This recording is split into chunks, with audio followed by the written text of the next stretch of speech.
Hello, denizens of the internet. Welcome to my show. Well, today I'm going to discuss the reasons why Apple's Mac Pro is going to be delayed till 2019.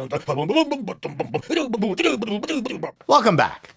Number one, I still honestly believe that the dismal sales of the 2013 Trash-and-Tosh, plus the amount of money that Apple put into the facility to build the Trash-and-Tosh in the United States, they had planned to never make another Mac Pro again. Now, the reasons for reversing that decision, I'm not privy to. Apple was super chuffed at the engineering they put into the Trash-and-Tosh. And let's not forget, they built a plant in the United States to build the Mac Pro.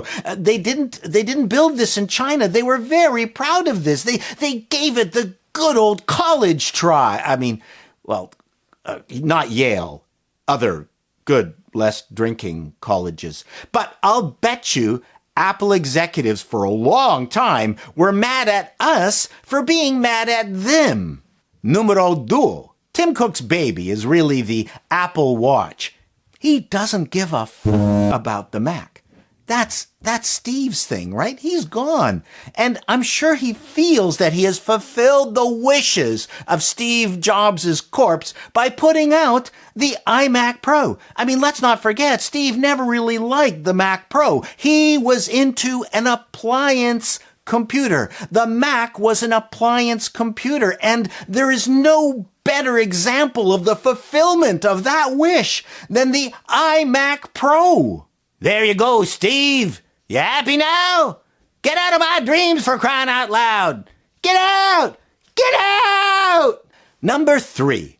Apple engineers are spending the extra time to not just come up with a unique modular system for the new Mac Pro, but they also want to make sure that it's not repairable. They also want to make sure that you can't upgrade the RAM yourself or put in extra storage. Did you know that Apple is using special software to prevent third-party facilities from fixing your Macintoshes, the brand new ones, the MacBook Pro and the iMac Pro? Yeah, support the right to repair. Number 4, the long lead time has been really, really weird. I mean, 2 years to bring out a brand new Mac Pro. I mean, it reminds me of the computing days of IBM when they had a mainframe called the 360, and it was the mainframe of its time. But another company called Amdahl came out with a better clone of the 360, and they were innovating and coming out with new versions. And did IBM come up with a new version? No. What they did was they had a press release that said, we're going to come out with a version of our computer that's just as good as Amdahl, so don't buy theirs, okay? Please don't buy theirs. And they didn't, and Amdahl had trouble selling their computer. But I don't know the reason for Apple's early announcement. Did they actually think that they were going to stop people from abandoning the Mac Pro and go to Windows? They have already. I mean, they've abandoned Apple because Apple, tried something very innovative with Final Cut Pro 10. It rubbed people the wrong way. But now they fixed Final Cut Pro 10, and it's like brilliant. I mean, I can cut a show in half the time that I can in Premiere. So Apple is still dedicated to the Pro environment, at least to the Pro software that they're creating. So it's really confusing. I don't get it.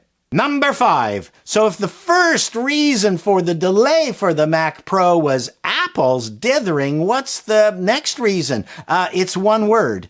Intel. Yes, Intel's roadmap has been all over the road, as you might say, and no one can really figure out when they're going to release the products that they're promising. So I'll bet you Intel has got something up its sleeve that Apple is privy to, because, I mean, Apple knows the entire roadmap plus all the other secret goodies that Intel is making, and Intel is promising them. They're going to have a CPU that does moisturizing, or something. And that's what the delay is. Apple is going, okay, you screwed up the roadmap when it came to the MacBook Pros. I mean, we wanted to put the series, Generation 7 in the first one, but we had to do 6 because you screwed up and then the 8 didn't come out with the win. But now you better get it right. And we're going to give you till 2019 to get your ass in gear to make a 1 nanometer, whatever they're promising, chip, and they're going to have to deliver it. And I think that's probably the main reason for the delay, because they're delayed for that reason. Apple hates Intel.